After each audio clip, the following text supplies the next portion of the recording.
ॐ स्थापकाय च धर्मस्य सर्वधर्मस्वरूपिणे अवतारवरिष्ठाय रामकृष्णाय ते नमः।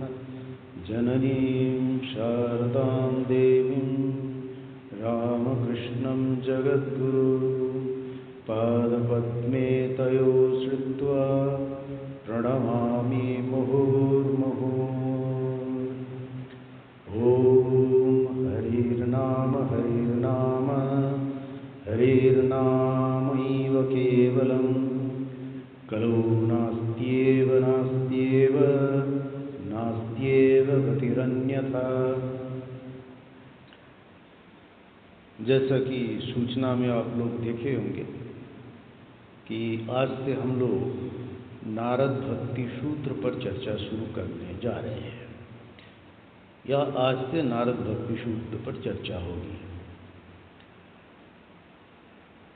हम लोग जो रामकृष्ण भावधाराओं से जुड़े हुए हैं उनके लिए ये मेरा व्यक्तिगत एक विचार है और सोच है। इसको लेके तर्क वितर्क या ये मेरी अपनी भावना है, पर इसको शुरू करने के पहले उसको आपके सामने मैं रखूँगा। ये है कि रामकृष्ण भावधाराओं से जुड़े हुए हम सब के लिए हम दूसरे मत और पथ हो या दूसरे विषय हो उस पर श्रद्धा रखते हैं। जैसा कि श्री रामकृष्ण देव ने कहा कि पत्नी का अपने पति के साथ जो संबंध, घर के बाकी रिश्तेदार अन्य जो रिश्तेदार रहते हैं या सदस्य होते हैं उनके साथ संबंध अलग होता है। उसी प्रकार इस मामले में मैं अब कट्टर कह सकते हो, पर मैं अपनी बात बताऊं कि हमारा जो भी कुछ सोच है रामकृष्ण भावधाराओं से जुड़े होने के कारण सबके केंद्र में रामकृष्ण देव है। कोई भी विचार हम रखें, श्रद्धा के साथ पढ़े, वो विचार, वो दिशा निर्देश हमारी ये रामकृष्ण भाव में को पुष्ट करता हो, सहायता करता हो, तो हमारे लिए वो मूल्यवान है। क्योंकि सभी वही भाव के उद्देश्य ही है, सब सत्य का, सब तत्वों का, सब विचारों का, यही हमें उस तक पहुँचाए जो हम चाहते हैं। आज जैसे हम लोग नारद भक्ति सूत्र पर चर्चा करेंगे, तो उसमें ये जो मैंने पढ़ा, इसको प्रणाम मंत्रों का मंगलाचरण भी कह सकते हैं हम, कि हरि का नाम, हरेर नाम, हरि का नाम। अब इसको रामकृष्ण भी सोच के हम कर सकते हैं। उनका नाम ही एकमात्र, क्योंकि इस कलिकाल में प्रभु का नाम के अतिरिक्त और कोई गति नहीं है। भगवान श्री रामकृष्ण देव भी कहते हैं कि कलिकाल में नारदीय भक्ति।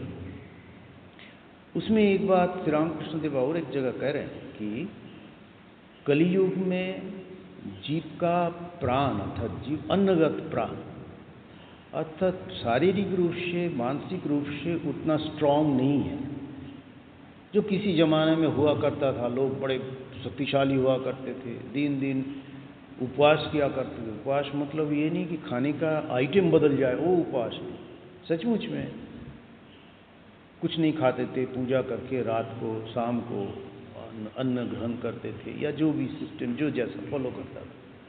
आजकल वो नहीं रह गया कि हमारा शरीर उस तरह के नहीं है, मन में दृढ़ता उस तरह के नहीं रहा होगा परिवेश परिस्थिति के कारण। तो इसलिए श्री रामकृष्ण देव कह रहे हैं कि कलियुग में नारदीय भक्ति। तो यहाँ भी हम लोग ये शुरू में पढ़ा, ये प्रार्थना में, एकमात्र कलिकाल में प्रभु का नाम के अतिरिक्त कोई गति नहीं है। पर ये जान के रखना है कि हम इस भक्ति पथ में चलना चाहते हैं, इस रास्ते में जाना चाहते हैं, तो ये बात है। नहीं तो और कोई बात हो तो कोई असुविधा नहीं है। तो आपको जहाँ जाना चाहे, जो रास्ता सही लग रहा है, जो जीवन सही लग रहा है, आपके लिए वो रास्ता खुला है। पिछले रविवार भी वो इस पर चर्चा किया था मैं, आपकी यात्रा शुभ हो में। पहले तो निर्णय करना है कि हमें क्या चाहिए। हमने जब निर्णय करते हैं उसके बाद बाकी चीज आ जाता है। तो यहाँ ये जो नारद भक्ति सूत्र, सूत्रात्मक साहित्य बहुत कम है। भक्ति मार्ग में नारद भक्ति सूत्र का एक विशेष स्थान है। देवर्षि नारद, उनके बारे में कई गलत धारणाएं लोगों की है, पर श्री राम कृष्णदेव कहते हैं नारद जो है वो है नित्य मुक्त। हम आगे इस पर चर्चा करेंगे क्या नित्य मुक्त है आदि आदि। नारद जी श्री राम कृष्णदेव एक जगह कह रहे हैं कि नित्य मुक्त कौन होते हैं, जीव कितने प्रकार के होते, इस पर चर्चा भी आगे हम करेंगे। तो यह जो सूत्रात्मक साहित्य की बात है, हम भक्ति विशेष 4 प्रकार के जो साधन पथ है, भक्ति, कर्म, ज्ञान, योग, तो ये सूत्रात्मक साहित्य की संख्या कम है। पर जो भी है, नारद भक्ति सूत्र में क्या है, उसमें ऐसा है कि भक्ति पथ में जो जाके भगवान को प्राप्त करना चाहते हैं उसका दिशा निर्देश वो कैसा होना चाहिए, कैसे करे ना करे, इस पर चर्चा है। और हम देखते हैं कि नारद भक्ति सूत्र एक बहुत छोटी सी पुस्तिका है, 84 सूत्रों के माध्यम से भक्ति के मार्ग में कैसे चले उसका दिशा निर्देश है पहले नारद भक्ति सूत्र में। यद्यपि देवर्षि नारद जो कर्म मार्ग में चलना चाहते हैं उसके लिए नारद पांच रात्र करके एक किताब है, उसमें निष्काम कर्मयोग के माध्यम से भक्त कैसे भगवान से मिल सकता है उस पर दिशा निर्देश है। उसके बाद हम पढ़ते हैं कि मान लो योग के रास्ते में जो चलना चाहते हैं, लास्ट में जाके हम ये योग और ज्ञान के मार्ग की बात थोड़ा करके फिर हम ये भक्ति के मार्ग के बारे में बात करेंगे। जो योग के मार्ग में चलना चाहते हैं वो भक्ति के मार्ग में चलने का मार्ग जो चुनते हैं उससे कठिनाई थोड़ा ज़्यादा महसूस होता है। क्यों है?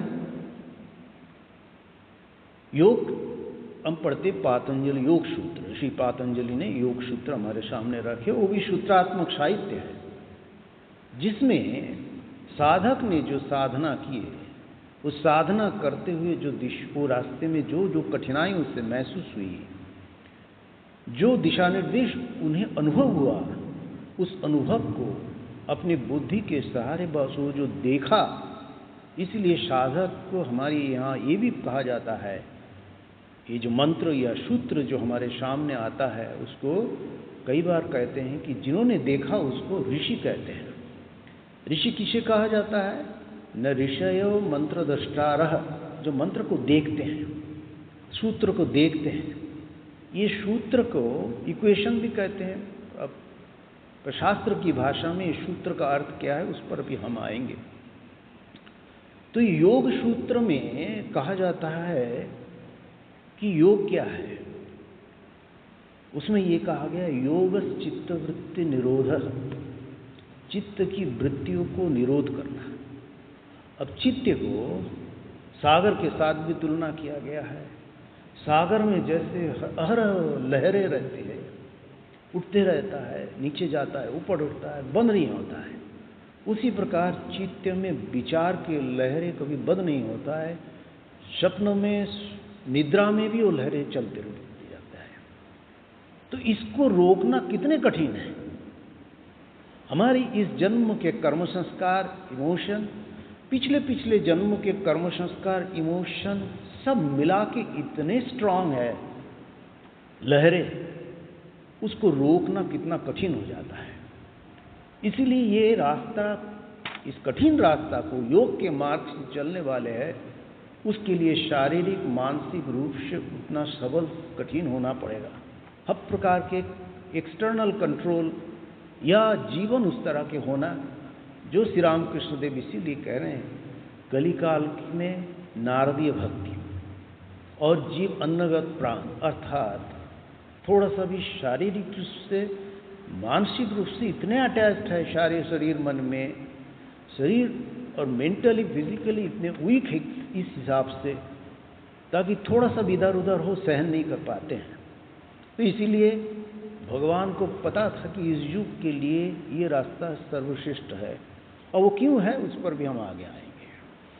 तो पातंजल योग सूत्र में जो योग के रास्ते में चलने वाला सुनने में तो अच्छा लगता है, पर कठिनाई क्या है वो ये है कि चित्त की वृत्तियों को रोकना बड़ा कठिन है, इतना वेग है उसका, और चित्त चंचल है। शास्त्र में इसमें भी कहा गया है ये चित्त कैसे चंचल है, उसको कहा गया है बंदर के समान, बंदर की प्रकृति स्वाभाविक चंचलता है। उसको दारू पिलाया गया, उसको बाद बिच्छू बंदर को काट दिया तो बंदर कितना हालत खराब समझ लो। चित्त इस प्रकार चंचल है, ऐसे घूम फिर रहा है, चल रहा है, खा रहा है, पी रहा है, दौड़ रहा है, मजा कर रहा है। चित्त की स्थिति, मन की स्थिति पता नहीं चलता है। जैसे हम बैठेंगे और मन की ओर थोड़ा देखेंगे, मन को टटोलेंगे तो उनकी गति और उनकी कितना चंचल है पता चलता है। और ये आप सबका अनुभव है, हम भी उसी में हैं। ये हमें अनुभव है कि मन की स्थिति क्या है। और इसमें एक बात जान के रखना चाहिए, और हम जानते भी हैं, जिसके मन में वासना कामना जितने अधिक है उसकी मन की चंचलता उतना अधिक है, मन को कंट्रोल करना उसके लिए उतना कठिन है, और उसके साथ अभ्यास नहीं होने के कारण वो कठिनाई और ज़्यादा बढ़ जाती है। और ज्ञान के माध्यम से और हम देखें कृष्णद्वैपायन व्यासदेव, ये व्यासदेव ब्रह्मसूत्र रचना करते हैं कि ज्ञान के माध्यम से चल के जीवात्मा कैसे परमात्मा से मिल सकता है, ब्रह्मसूत्रों में उसका दिशा निर्देश है।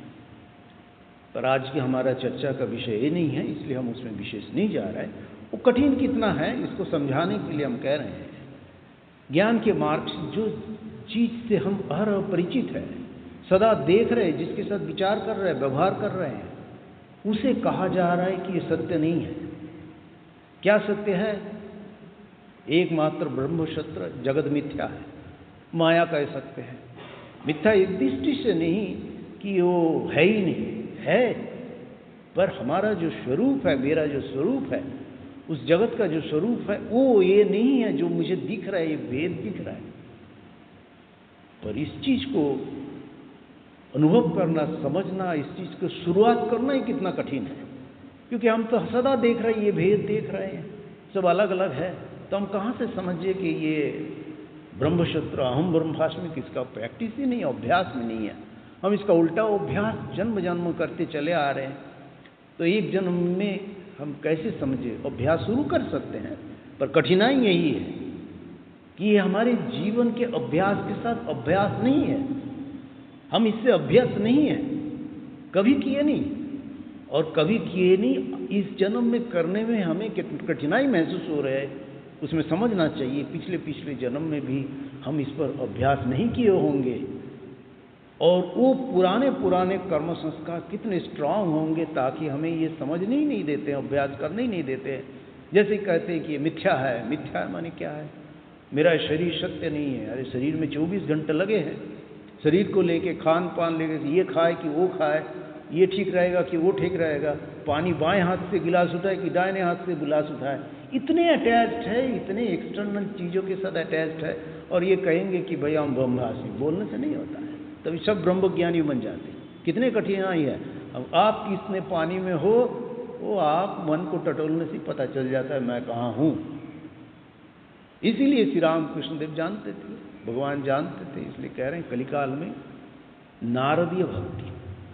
अब ये नारदीय भक्ति क्या है उस पर भी हम आएंगे। पर इसमें जैसा मैंने कहा कि योग के मार्ग हो, ज्ञान के मार्ग हो, पर भक्ति मार्ग में सुगमता का महसूस भले सहज नहीं है, भक्ति मार्ग सहज नहीं है, पर जिस चीज के साथ हम परिचित है, जिस प्रकार व्यवस्था के साथ हम अभ्यस्त है, भक्ति मार्ग में उस व्यवस्था का सहारा लेके आप आगे बढ़ सकते हो। मैं देखता हूं कि ये जो चीज है वो सब भगवान का है, ठीक है, इसमें सब भगवान है, विराजमान है। हमारी इमोशन की है स्वाभाविक रूप से भक्ति माने प्रेम, एक रागानुराग किसी के प्रति, उस चीज से हम परिचित है। भले ही हम उस माया कहे या स्थूल चीज से कहे, पर किसी के साथ प्रेम करने से उस प्रेम का क्या अनुभव होता है, मनस्थिति क्या होती है, इस चीज से हम परिचित है। इसीलिए भक्ति में सुगमता महसूस होता है। भक्ति में क्या है, एक समस्या ये भी रहता है भक्ति में, आपको कहा गया कि भाई ये तुम्हारी इष्ट है, गुरु ने कह दिया ये तुम्हारा मंत्र है और ये तुम्हारी इष्ट है, इसे प्राप्त करना तुम्हारे जीवन का लक्ष्य उद्देश्य है। उस इष्ट के रूप को प्राप्त करने की बात नहीं है यहाँ, पर एक सुगमता ये है हमारे साथ कि एक रूप हमारे सामने दिया गया है, जिस रूप से हम अभ्यस्त है, रूप के साथ ही हम कार्य करते हैं, लिंग चित्र के साथ हम परिचित रहते हैं कई प्रकार के, वैसे एक रूप दिया गया है कि ये तुम्हारे लिए इष्ट है, तुम्हारा भगवान है। मान लो कृष्ण हो, राम हो, राम कृष्ण हो, हम लोग राम कृष्ण की बात करेंगे, तो ये इष्ट है, तो हमारे पास एक चित्र है, उनका रूप है। पर इसमें कठिनाई ये है कि हम तो कई बार ये हो सकता है, कोई कह सकता है कि भाई हम तो रामकृष्ण को देखा नहीं, तो उनको प्रेम कैसे करें। पर इसमें महापुरुष लोग जानते थे, मनुष्यों की मानसिकता को जानते थे, ऋषि जानते हैं। जो ऋषि ने इस तत्व को देखा और देखने के बाद कहा कि ऐसे ऐसे करना है, उसको पता था कि ये समस्या हो सकती है मनुष्यों के साथ, क्योंकि मनुष्य के एक स्वाभाविक प्रकृति है, वो संदेह करता है, संशय करता है, और वो स्वाभाविक है, वो अच्छा भी है, वो करता है इसलिए विचार करता है, वो करता है संशय करता है, ये सत्य जानने का प्रयास करता है, ये विशेषता है मनुष्य में। पर एक चीज जान के रखे, हमने भगवान को नहीं देखा, हमने श्री राम कृष्ण को नहीं देखा, पर श्री राम कृष्ण को देखने वाले कोई और थे। जिन्होंने श्री राम कृष्ण को देखा उनके बारे में लिख कर गए, उनके जीवन लीलाओं के बारे में लिख कर हमारे सामने रखे। उसको क्या कहते हैं, एक है स्थूल रूप और एक है बांगमय रूप। राम को हमने देखा नहीं, पर रामायण के रूप में भगवान राम के एक बांगमय रूप हमारे सामने है, किताब है रामचरितमानस। कृष्ण को हमने नहीं देखा, पर भागवत के रूप में उनका बांगमय रूप हमारे सामने है हमारे पास। रामकृष्ण देव को हमने नहीं देखा, पर वचनामृत कहे, शारदानंद जी के लीलामृत कहे, वो श्री राम कृष्ण के बांगमय रूप हमारे सामने है। और तो और श्री राम कृष्ण देव और कोई भगवान का रहे ना रहे, हम कह सकते हैं वो कल्पना है, उस चित्र जो हमारे सामने है, पर श्री राम कृष्ण देव का ओरिजिनल चित्र हमारे सामने है। ठाकुर ऐसे थे, रामकृष्ण हमारे ऐसे थे भगवान। ये सुगमता भगवान अपनी कृपा के माध्यम से करके हमारे सामने रख कर गए। तो ये वांगमय रूप के लीला का चिंतन भी भक्तों के लिए एक विशेष साधन है, और लीला का चिंतन के लीला के विषय से हम परिचित हैं, कैसे करना है, कैसे प्रेम से हम परिचित है, अनुराग से परिचित है, लीला से हम परिचित है। और इस लीला को, जिसने इस लीला को हमारे सामने वांग्मय के रूप में हमारे सामने रखे, मास्टर महाशय रखे, उन्होंने श्री राम कृष्ण देव को देखा। स्वामी जी ने कहा, स्वामी जी ने श्री राम कृष्ण को देखा, तो किसी ने देखा। तो यहाँ भक्तों के लिए ये विश्वास, श्रद्धा और कहीं से शुरुआत बहुत जरूरी है। विश्वास जरूरी है, श्रद्धा जरूरी है। कहीं ना कहीं तो किसी चीज को प्राप्त करने के लिए, किस लक्ष्य को तक पहुंचने के लिए, लक्ष्य की शुरुआत, चलना शुरुआत तभी हो सकता है शुरू जब वो लक्ष्य है, वो जगह भले ही हम ना देखें, उस जगह से, उस व्यक्ति से भले ही हम ना परिचित हो, पर ये विश्वास किसी ने कह दिया, जैसे पिता ने कह दिया, माँ ने कह दी कि ये तेरे पापा है, तो बच्चे ने विश्वास किया, उसको माता मालूम नहीं रहता है, तो विश्वास से ही शुरू होता है, कहीं ना कहीं से। आपको जीवन में चलना हो, कुछ लक्ष्य तक पहुंचना हो, कहीं ना कहीं किसी न किसी रूप में किसी न किसी से शुरुआत आपको करना पड़ेगा। तो जैसा मैंने कहा, श्री राम कृष्ण देव का वांग्मय रूप, उनके लीला हमारे सामने है। अच्छा, इस लीला हमारे लिए कैसे हेल्प करता है? जो भक्त है, जो अपने इष्ट के साथ एक रिलेशन बनाना चाहते हैं, एक संबंध बनाना चाहता है, ये संबंध कैसे प्रगाढ़ होता है? जैसे अब जागतिक जीवन में कोई व्यक्ति को हम देखते हैं तो एक रूप से परिचित होते हैं, जितना करीब जाते हैं, बार बार उसके साथ चर्चा करते हैं, मिलते हैं, उनके बारे में जानते हैं, तो करीब से करीब जाते हैं, उनकी इमोशनली हम उसके साथ जुड़ते चले जाते हैं, और जितना इमोशनली जुड़ते हैं अच्छा लगने लगता है, उतना हम करीब जाते हैं उसके, और उसके बारे में जानने का मन करता है, उसके बारे में पढ़ने का मन करता है। तो ये भक्तों के लिए एक विशेषता है कि पहले तो उनका लीला चिंतन, वांग्मय रूप का चिंतन, उसके साथ भक्तों के लिए और एक विशेष है। जैसे रामकृष्ण भावधाराओं से जुड़े हम सब के लिए श्री रामकृष्ण देव का वांग्मय रूप हमारे सामने है, पर उसके साथ हमारे सामने एक सुविधा भी है। भगवान की लीला चिंतन करना हो तो पहले रूप से परिचित होते हैं, और भगवान से जुड़े हुए स्थान से परिचित होना, स्थान को देखना, वो लीला में विशेष रूप से सहायक होता है। जैसे हम रामकृष्ण देव हमारे इष्ट हैं, तो रामकृष्ण देव कहाँ पैदा हुए थे, कहाँ कहाँ थे, किस जगह में गए, उनके व्यवहार की चीज़ों को हम देखें, जाके घूम के आए, जयराम बाटी गया, कमारपुकुर गए, बेलूर मठ तो ठाकुर जी नहीं, वहाँ चले गए, दक्षिणेश्वर चले गए, दक्षिणेश्वर देखे, काशीपुर देखे, उसके बाद श्यामपुकुर वाटी देखे, तो लीला के स्थान से परिचित हुए। भक्त के लिए एक सुविधा क्या है? योग के माध्यम से आपके पास ऑप्शन नहीं है, ऐसा ही करना है, बस चित्तवृत्ति निरोध हो, काटते जाओ काटते जाओ। ज्ञान के माध्यम से नहीं, हम ब्रह्मास्मि, बस नकारते जाओ, नाम नाम। तो भक्तों के लिए अवश्य सुविधा ये है कि उसे मन की वृत्तियों को रोकना नहीं पड़ता है। पर क्या करना पड़ता है भक्तों के लिए? ऑप्शन है, तुम जो चाहते हो, तुम जो तुम्हारे पास, जो तुम्हारे स्वाभाविक प्रकृति है कि चित्त में वृत्ति उठते रहना, उसको एक दिशा दे देते हैं।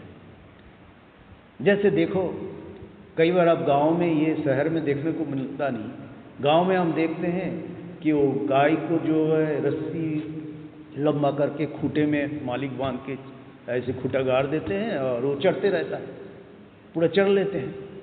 तो जितना चढ़ने का जगह है, रस्सी जितना लंबा छोड़ा हुआ है, उतने में वो आराम से चढ़ सकता है। घास खाओ, मजा करो, भोग करो, फिर भगवान उनकी कृपा होगी, मालिक आके लंबा कर देता है रस्सी। तो इसमें एक ऑप्शन है, भगवान की लीला के स्थान को हमने देख लिया, भगवान के जीवन से परिचित हो गया, लीला को पढ़ लिए, वचनामृत पढ़ लिए, लीलामृत पढ़ लिए, अब मन को उसमें जोड़ना है। मन को रोक नहीं रहे हैं, मन को कह दे, देख मन, तुझे आप इसमें ही चढ़ना है। अच्छा, चुपचाप जब भी बैठे काम काज करते करते, अच्छा ठीक है, चिंतन करा, ठाकुर जी तो अच्छा वो दक्षिणेश्वर स्तर में ऐसे थे, वो काली मंदिर उधर तो मैं तो देख के आया, काली मंदिर ऐसा है, उधर मुँह करके गंगा इस तरफ है, और पूर्व दिशा की ओर दक्षिणेश्वर में खड़े रहो तो पूर्व दिशा की ओर, वो हम देखते हैं कि पश्चिम दिशा की ओर बेलूर मठ है, और इधर पूर्व है।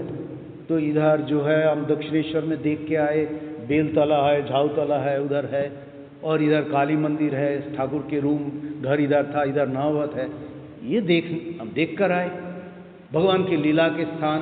तो मन को छोड़ दिया, जा तू उधर घूमते चले जा, मन को छोड़ दिया, मन जा रहा है, अच्छा दक्षिणेश्वर गए, उधर काशीपुर, फिर वो दक्षिणेश्वर में, चलो दक्षिणेश्वर घूम लो, देख लो, अच्छा ठाकुर जी ये बेलतला इसको कहते थे, उनको जीवन लीला को पढ़ें तो उसके साथ मिलाते चले गए।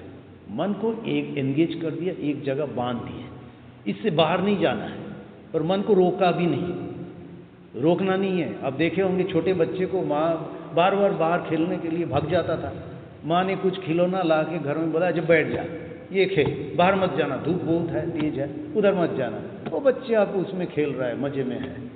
आजकल ज़माने में माँ अपने मोबाइल दे दी है, अपना बच्चे मोबाइल में लगा है, तो मतलब उसको एक जगह एंगेज कर दी है। तो भक्तों के लिए सुविधा है, लीला चिंतन करे, जो लीला स्थान को अपने कल्पना नेत्र से देखे, उसमें डूब जाए, मन को उसमें लगा के रखे, मन को उसमें जोड़ के रख दिया। तो लीला में ये विशेष सुविधा है। तो लीला चिंतन हमारे साधक को साधना में एक विशेष सहायक है, और इसका अभ्यास बहुत जरूरी है मन को रोकने के लिए। और इसके साथ साथ मन को जोड़ने का, रोकने का, मन को संभालने का जो अभ्यास करते हैं, इसमें योग और ज्ञान के रास्ते में ही भी ये अभ्यास आ जाता है। योग का चित्तवृत्ति निरोध, पर ये आप जो भक्ति के मार्ग में भी जाएंगे, एक समय चित्तवृत्ति अपने आप निरोध हो जाएगी, उसके लिए प्रयत्न नहीं करना है। इसीलिए ज्ञान हो, भक्ति हो, कर्म हो, योग हो, सब अलग अलग रास्ते में जाके एक स्थान में जाके पहुंचते हैं। जागतिक दृष्टि से भी हम देखते हैं, कोई फ्लाइट में चले गए, बॉम्बे में अपना जाके घूम के आ गए, जिसके पास सामर्थ्य नहीं है वो धक्का खाते ओरिजिनल बोगी में चल जाते हैं, धक्का खा के जाते हैं, कठिनाई की इतना महसूस करते हैं, वो करते हैं। तो ये अलग अलग रास्ता है, जाके भले ही वो एक जगह पे पहुंचे। और एक बात, भक्ति के मार्ग में एक विशेष है, या आध्यात्मिक बातें जहाँ है, शास्त्र की बातें जहाँ है, उसमें एक विशेष बात यह है, जागतिक जीवन में हम देखते हैं कोई भी ज्ञान के लिए हमें, मान लो जागतिक कोई ज्ञान हमें प्राप्त करना है, आप फिजिक्स में आपको रुचि है तो फिजिक्स का कोई जानकारी आपको चाहिए, उसको पढ़ना है, उसका नॉलेज लेना है। आपको कॉलेज में कुछ पढ़ाते हैं तो आपको कोई अच्छा बेटर, बच्चों को और बेटर कुछ दे सके, इस पर और कुछ जो ज्ञान मेरे पास नहीं है ऐसा कुछ दे सके, इसके लिए प्रेजेंट जो अभी वर्तमान में ऐसा कुछ कोई होगा जो और कोई बेटर किताब लिखे होंगे, ऐसा पता करते हो, अच्छा भाई ऐसे कोई किताब है जो इस सब्जेक्ट के ऊपर जिसमें अच्छा पढ़ के हमें ज्ञान प्राप्त हो सकता है। तो किसी ने कह दिया भाई अच्छा उनका किताब पढ़ लो, बड़ा अच्छा है, बहुत बढ़िया है। तो आपने उस किताब को पढ़े, उस ज्ञान जिस उद्देश्य के लिए पढ़े, वो ज्ञान आपको प्राप्त हो गया। नजर देना उसमें, वो किताब किसने लिखा आपने भले ही सुन लिया, पर उसमें उतना रुचि नहीं लिया। वो व्यक्ति कैसा है, उसकी चरित्र कैसा है, क्या है, उससे आपको कोई लेना देना नहीं है। जागतिक ज्ञान के क्षेत्र में वो व्यक्ति लंपट है कि चोर है, डाकू है, नहीं, ज्ञान जो आपको पाना चाह उसमें बड़ा अच्छा उसमें चर्चा की है। वो कहाँ से क्या किया, वो कैसे लिखा किताब, उस किताब से आपको जो उद्देश्य था प्राप्त हो गया, आप खुश हो गए। पर आध्यात्मिक ज्ञान के क्षेत्र में उल्टा है। आध्यात्मिक ज्ञान के क्षेत्र में जो उस ज्ञान को दे रहा है, वो किताब लिख रहे हैं, वो शास्त्र के बारे में कह रहे हैं, और या मान लो उस पर चर्चा कर रहे हो, उसके चरित्र कैसा है इसको हम देखते हैं। इसलिए श्री रामकृष्ण देव कहते हैं ना कि भगवान के आदेश हुआ है कि नहीं, ये जान के मिलाने की बात है। हम जो चर्चा कर रहे हैं, आध्यात्मिक विषय पर चर्चा कर रहे हैं, जो प्रवचन कर रहे हैं, भगवान की बातें रख रहे हैं, उसके साथ साथ जो सुनने वाले हैं वो भी देखते इनका जीवन कैसा है। वो जीवन जो बात वो कह रहे हैं इसके साथ मिलाते हो। हम कह दिया और आपने सुन लिया और चले गए, होता है कुछ हद तक। पर आध्यात्मिक ज्ञान के क्षेत्र में व्यक्ति का, बोलने वाले व किताब लिखने वाले व्यक्ति का चरित्र पर विशेष ध्यान देते हैं। नहीं तो हम कह रहे हैं उसका चरित्र ऐसा है, वो क्या भक्त, ये सब भक्त की बात करेगा, वो क्या रामचरितमानस पर किताब करेगा, वो लेक्चर देगा, सुनने नहीं जाते हैं। मान लो सुनने जाता है, जैसे ही पता चला कि वो व्यक्ति तो ऐसा है, और आपका रुचि चला जाता है। तो इसमें आध्यात्मिक क्षेत्र में चरित्र पर विशेष ध्यान देते हैं। इसलिए आप जो शास्त्र में देखो, गुरु शिष्य को मंत्र देते हैं, भगवान प्राप्ति के दिशा निर्देश देते हैं, पर शास्त्र में भी गुरु कैसा होना चाहिए उस पर चर्चा है। गुरु के बारे में क्या कहते हैं, श्रोत्रिय अवृजिनो अकामः तो यो ब्रह्म वित्तमा, गुरु वही हो सकता है श्रोत्रिय शास्त्र की ज्ञाता, जिनके भीतर अवृजिनो माने उसमें अटैचमेंट नहीं है, ये संभाल रहा है, ये संपत्ति ये होता करके नहीं, और जिसके भीतर कोई कामना वासना नहीं है, और जो ब्रह्म को जाना वही गुरु हो सकता है। तो ये शास्त्र के क्षेत्र में विशेषता है। तो अभी हम लोग नारद भक्ति सूत्र पर चर्चा करेंगे। तो नारद भक्ति सूत्र पर चर्चा करने के पूर्व कई बार जो नारद जी के बारे में जो गलतफहमी है, उसमें कई बार ये ज़्यादा प्रचलन हो जाता है। क्यों होता है? क्योंकि उसके लिए कोई साधना की जरूरत नहीं है। नेगेटिव के लिए आपको कोई प्रयास की जरूरत नहीं है, और उसमें मजा भी आता है, क्योंकि हमारे भीतर वो नेगेटिविटी है। किसी का कोई सोचो कि कोई अच्छा वो व्यक्ति ऐसा है, वैसा है, वैसा है, जैसे ये नेगेटिव चर्चा वो बड़ा रस आता है, उसमें भीड़ जम जाएगा। आज ही मेरे साथ भी ऐसी, अब बजट देते हैं, कई बार कोई आया तो कुछ चर्चा होते होते इधर की उधर की बात हो रहा है, वो हो रहा है, तो हम सुन तो रहे हैं, पर समझ भी आ रहा है कि अच्छा, पर कुछ बड़े परिचित है, वो है, कुछ बोल नहीं पा रहे हैं, वो ऐसा है, वो महाराज ने ऐसा किया, वो सुन रहे, तो इसमें रुचि आ जाता है। और जहाँ रुचि लेना शुरू किए, वो आपको खींच के नीचे उतारेगा। इसलिए साधक के लिए कौन सा सोना जरूरी है? आप पॉजिटिव चाहते हो तो नेगेटिव की ओर मत जाओ, आप पूरब दिशा में जाना चाहते हो तो पश्चिम की ओर देखना ही नहीं है, अपने आप पूरब की ओर चलो तो पश्चिम पीछे छूट जाएगा। तो इसीलिए यहाँ नारद जी के बारे में जो गलतफहमी है, ये ज़्यादा प्रचलन है। एक्चुअली ऐसा नहीं है। नारद जी को श्री रामकृष्ण देव कहते हैं कि वो नित्य मुक्त।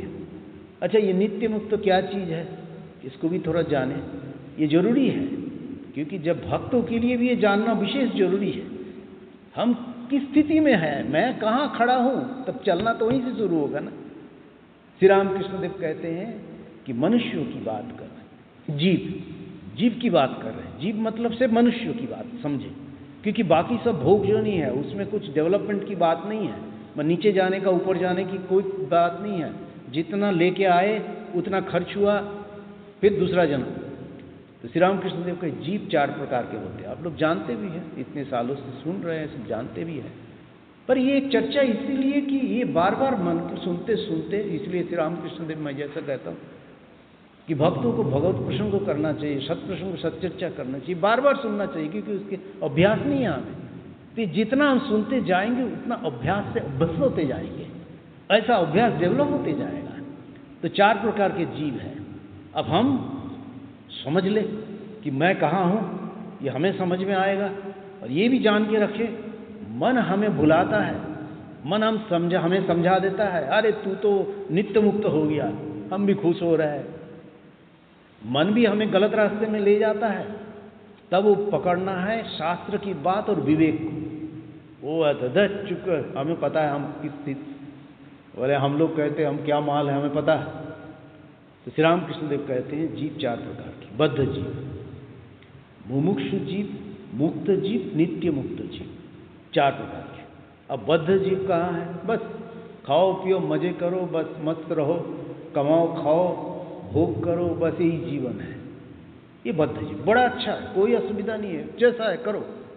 इसलिए घूम फिर के आ जाता है आप क्या चाहते हो, आपके अवस्था से, आपके परिस्थिति से, शारीरिक बौद्धिक मानसिक स्थिति के साथ आप खुश हो, खुश नहीं हो, आपका कुछ चाहत है, क्या चाहिए आपको, वो ढूंढते चले जाए।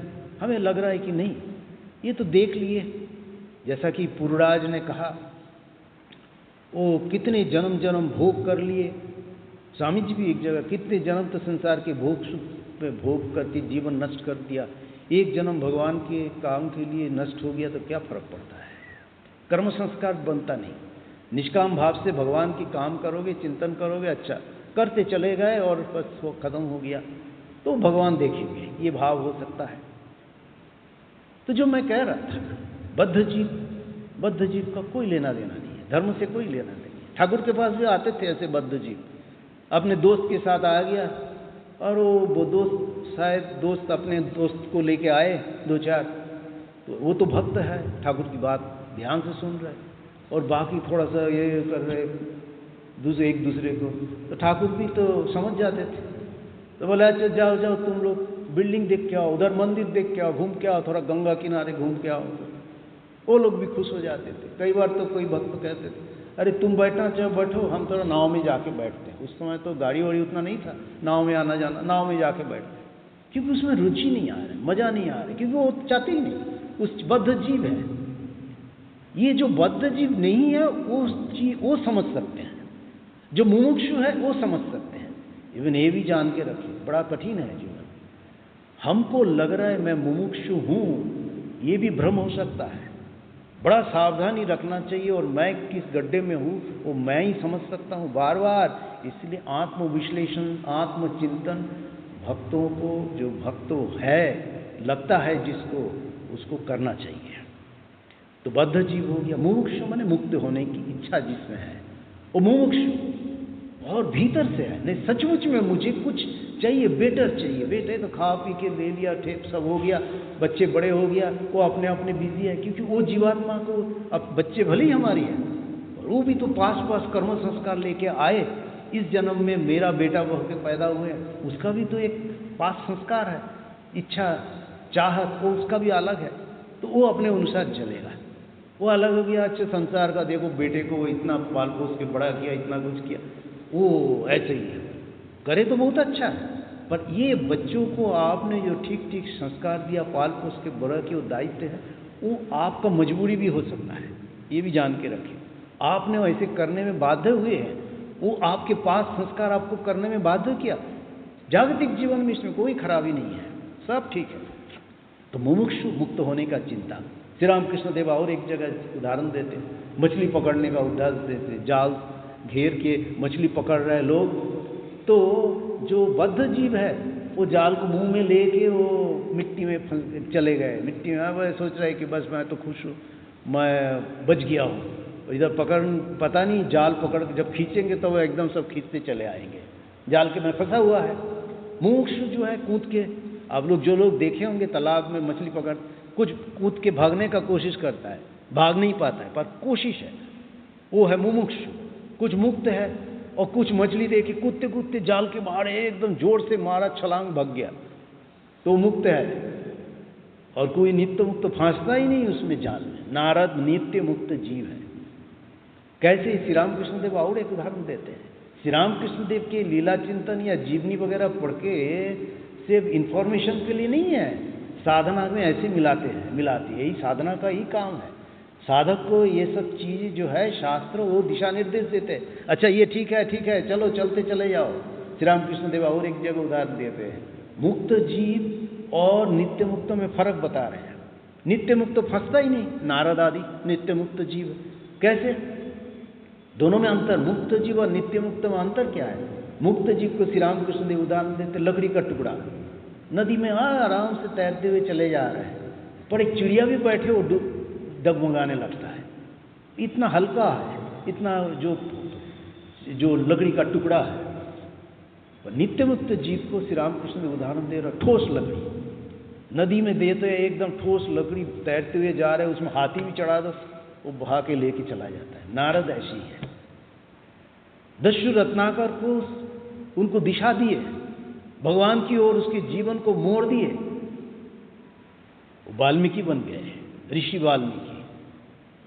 तमस था, तमस से लेके उसको सत्य के परे चले गए, ऐसे सामर्थ्य था नारद में। नारद जी उनका और एक ये देखिए, हम जानते कृष्णद्वैपायन व्यासदेव, वो आदि गुरु हमारे कहा जाता है हिंदू लोग या सनातनियों के लिए। नारद जी ये वेद को 4 भाग में विभक्त करते हैं।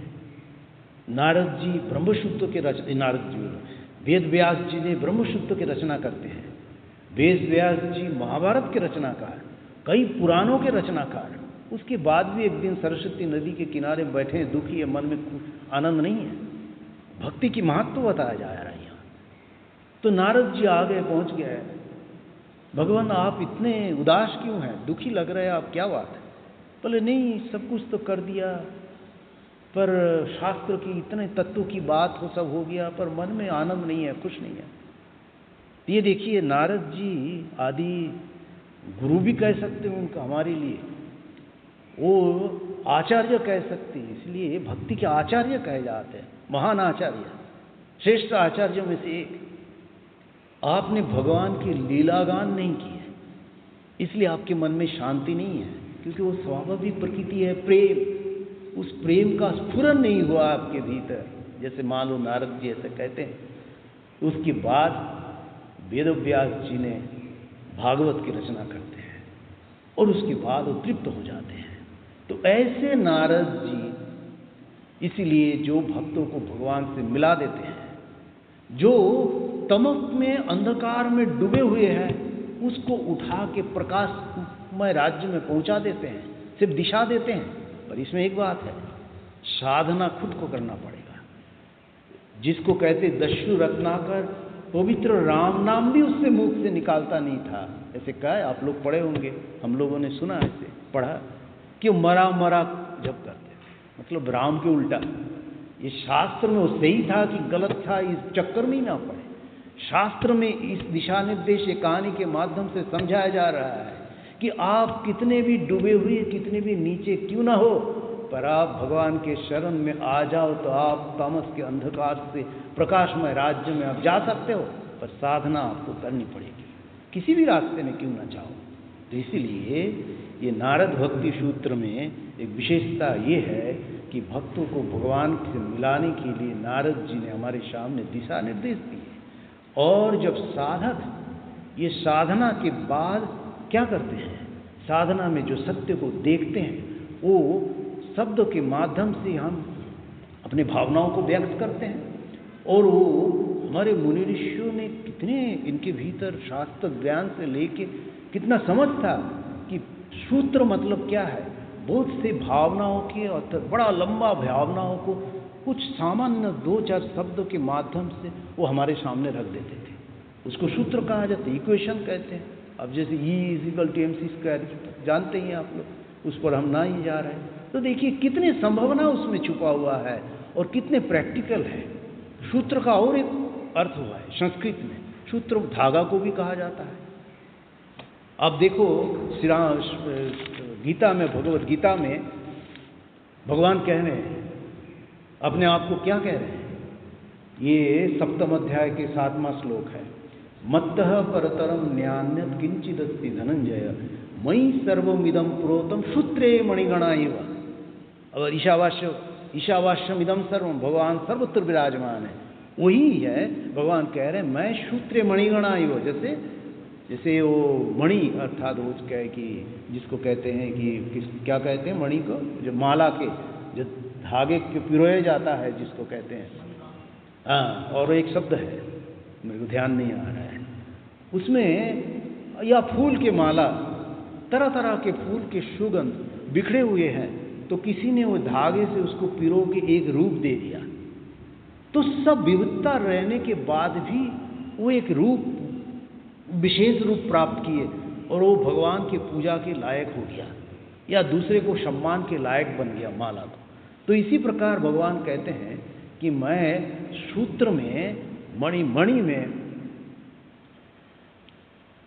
मणि जिसको कहते, वो तरह तरह के अलग अलग वो सूत्र उसको एक रूप दे देता है। तो भगवान यहाँ कह रहे भगवद गीता में, मयि सर्वमिदं प्रोतम सूत्रे मणिगणा इव, मतलब उदाहरण दे रहा है। जैसे मणियों में धागा मुख्य है, वो धागा के कारण तरह तरह के मणि एक रूप प्राप्त हुआ, एक साथ रहता है, एक रूप पाता है। उसी प्रकार मैं सर्वत्र व्याप्त हूँ और मैं जैसे सूत्र में मणियों में, हजारों मणियों में मैं सूत्र की जैसा है जिसका कारण माला बनता है, मैं वैसा हूँ। तो इसमें मैं इतने सब बात करने के कारण, बोलने के बाद भी उसका कारण क्या था, भूमिका के रूप में इतने बात क्यों किया, ये सब 2-4 बातें रख के मैं आज समाप्त करूंगा। फिर अगले बार हम इस पर आगे चर्चा करेंगे। इसका जो पहला सूत्र है नारद भक्ति सूत्र में, जैसा मैंने कहा 84 सूत्र के सारे ये दिशा निर्देश, और इसमें सूत्र में एक विशेषता है, विशेष करके आप पातंजल योग सूत्र देखें, ब्रह्म सूत्र देखें, नारद भक्ति सूत्र देखें, एक सूत्र के साथ दूसरे का एक रिलेशन है। हमारे मुनि ऋषियों ने इतना उनका समझ था प्रैक्टिकल, ऐसा नहीं कुछ भी एक भाव आया, इमोशन आया, उसको लिख दिया, और वो एक के साथ एक समन्वय बना के ये सूत्र है। ये जब हम पढ़ेंगे तब पता चलेगा। ये पहला सूत्र देखिए, ये जो भूमिका के कारण क्या है, यद्यपि आप सब भक्त है, पता है आप सब इसके योग्य है, पर सूत्र में क्या कह रहे हैं, नारद भक्ति सूत्र में पहला सूत्र है, अथातो भक्ति व्याख्या सामा, अर्थात अथ अतः, अर्थात अथ माने अब, अतः माने इसलिए, इसीलिए मैं भक्ति की व्याख्या शुरू कर रहा हूं आपके। किस लिए? ताकि इसीलिए कि आप भक्त होने के लिए पहला जो शर्त है जिज्ञासा, और उसके योग्य हम आप हो ऐसा मान के मैं भक्ति की व्याख्या शुरू कर रहा हूं। इसलिए ये भक्तों की बात, जैसे भगवान की बात, तत्व की बात, ये जहाँ तहाँ शुरू कर देने से नहीं चलता है। लोग बोलेंगे, और कई बार अभ्यास हो जाता है, जिसको देखो पकड़ पकड़ के सुना रहे हैं। अरे वो उसको जरूरत है कि नहीं, रुचि है कि नहीं, देखो वो जरूरत। श्री रामकृष्ण देव इसलिए कह रहे हैं, भगवान के आदेश हुआ कि नहीं, आदेश जैसे होता है हमें पता चलता है कहाँ क्या बोलना है, नहीं बोलना है, आगे वालों इसमें सुनने में रुचि है कि नहीं रुचि है। अब नारद जी भक्ति सूत्र की सूचना कर रहे हैं, उसको आगे वाले की रुचि है कि नहीं।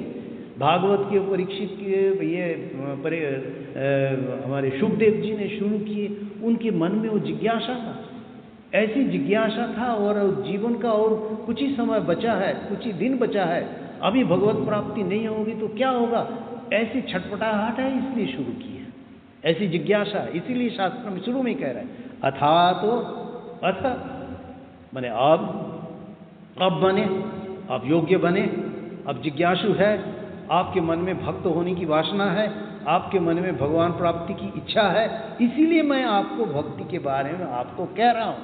ये पहला सूत्र में नारद जी कह रहे हैं, अथा तो भक्ति व्याख्या सामः। अब भक्ति तत्व के अधिकारी जिज्ञासु को, ये जान के रखे, ये जो तो नहीं है, आप जिज्ञासु हो कि नहीं, टटोल के देखे अपने भीतर। ऐसे देखने के लिए, बौद्धिक ज्ञान के लिए कोई मतलब नहीं, वो किताब में है हो गया। ये भक्तों के लिए चर्चा ये है, आप जिज्ञासु हो कि नहीं। उपदेश भक्ति तत्व का व्याख्या मैं शुरू करूंगा, ये शर्त रख दिया है। आप भक्ति तत्व जानने में इच्छुक हो, श्रद्धाशील हो, इसीलिए मैं भक्ति तत्व का व्याख्या शुरू कर रहा हूं। ये नारद जी पहला सूत्र में कह रहे हैं, अथा तो भक्ति व्याख्या सामः। इस देखिए एकदम सत्य, कितने इसका अर्थ कितना विशाल है। अब साधना में सिद्धि लाभ कर लिया, तत्व को देख लिया, देख के ही लिख लिया, अच्छा इसमें कितने लोगों का कल्याण होगा सब जानेंगे, ये सोच के हमारे शास्त्रकार लोग, ऋषियों ने ये तत्व को हमारे सामने रखा, बिल्कुल नहीं। उन्होंने लगा मैं ये तत्व को देखा हूं और ये देखा जा संभव है, इसीलिए मैं अपने भावनाओं को सूत्र के माध्यम से अगले सामने वालों के सामने रख दिया, इसको पढ़ के तुम जानो। और इसीलिए गुरु परंपराओं की बात है, कोई भी ये तत्व को नहीं समझ सकते हैं, इसलिए गुरु की इतना जरूरी है, महिमा इतना है। जागतिक ज्ञान के लिए भी गुरु की जरूरत है, तो आध्यात्मिक ज्ञान के लिए गुरु की कितना जरूरत है, जिससे आध्यात्मिक ज्ञान से हम परिचित ही नहीं है, जागतिक ज्ञान से हम परिचित है और इससे अभ्यस्त है। संस्कार हमारा जागतिक ज्ञान से जुड़ा हुआ है, आध्यात्मिक ज्ञान से नहीं है। इसीलिए आध्यात्मिक जीवन में गुरु की आवश्यकता इतना जरूरी है। तो इसीलिए भगवान कह रहे हैं, नारद जी कहते हैं, अथा तो भक्ति व्याख्या सामः। मैंने मान लिया, मैं देख लिया, आप लोग आध्यात्मिक ज्ञान के पिपासु हो, भक्त होने की योग्यता आपके भीतर है, इसीलिए श्री रामकृष्ण देव, देखो नहीं तो अब देखते हैं कि श्री रामकृष्ण देव जैसे इसको दीक्षा नहीं देते थे, डायरेक्ट डिसाइपल्स में भी कई बार कई लोगों को देख के लगते अरे इसको तो हम दीक्षा नहीं, चलो माँ के पास भेज दो, माँ बड़ा आधार है, माँ अपना सब पाप पचा लेगी। तो ये योग्यता का भी जरूरी है आध्यात्मिक जीवन में, विशेष करके भगवान आके भी आपको भगवत प्राप्ति दिखा नहीं देते हैं। नहीं तो अर्जुन को भी विश्वरूप दर्शन एकदम शुरू में ही दिखा देते तो ये आगे बढ़ता ही नहीं। योग्यता बढ़ाए, मानसिक रूप से, शारीरिक रूप से आप इसको एक्सेप्ट करो, योग्य बनो, तभी आपको मैं विश्वरूप दर्शन दिखाऊंगा। इसीलिए यहाँ भक्ति के रास्ते से चलना भी सहज नहीं है, भले ही तुम्हारे स्वाभाविक प्रकृति है ये प्रेम करना, उसका दिशा भले ही हम गलत रास्ते में हो, पर तुमने मान लिया, तुमने स्वीकार किया, तुमने जिज्ञासा तुम्हारे भीतर है, इसीलिए मैं भक्ति की व्याख्या अभी शुरू कर रहा हूँ, आपको बता रहा हूँ। ये शुरुआत है, पहला सूत्र है। अगली बार हम इस पर आगे भी चर्चा करेंगे और थोड़ा थोड़ा इस पर हम आगे भी चिंतन करेंगे। पर मैं हर बार जब भी हम इस पर चर्चा करेंगे, उसके बाद जो चर्चा हम लोगों ने किया उस पर ध्यान भी करेंगे।